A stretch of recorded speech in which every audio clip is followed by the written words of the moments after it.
nikitafakari dunia, akili inasita na kushangaa. Kumbe miaka 300 ya nyuma walikuwepo mababu na akina mama walioishi kama mimi na wewe, wakitembea kwa maringo na jinsia zao. Leo hii miaka 300 imepita, kwenye kurasa za historia wamefuta. Ni kizazi kilichopotea kabisa. Hatima ya mimi na wewe. Sasa mimi na wewe tujiulize, hii miaka 400 mbele tuliwaze, baada ya tutakwepo humu duniani. Hatima ya mimi na wewe. Sasa mimi na wewe tujiulize, hii miaka 400 mbele tuliwaze, baada ya tutakwepo humu duniani.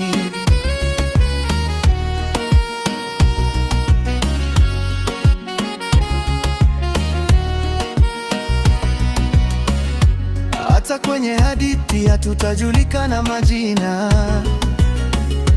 Miaka 300 ijayo mbele yetu, sote tutakuwa udongo, si watu. Haijalishi ulikuwa na cheo gani, rais, jenerali au tajiri wa thamani, watoto wanaozaliwa hawatatutambua jamani.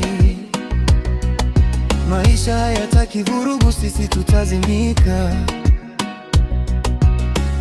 Ulimwengu utabaki daima, hautatoweka. Mungu tupe ujasiri wa kuishi kwa salama. Tulishe mioyo yetu vitamini ya amani. Maisha ni mafupi, mbona tunararuka? Tusafishe nia, tuache kulalamika.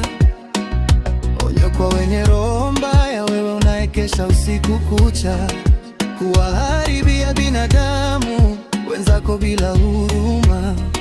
Unawatesa wenzako kwa chuki na ila, kisa tu maisha haya ya muda na ghafla. Hakika mimi nakubali huruma sana. Ishi maisha yako unayoyatafuta, tafuta kwa amani bila wenzako kuwaumiza, kwani hakuna bajeti ya maisha kudumu.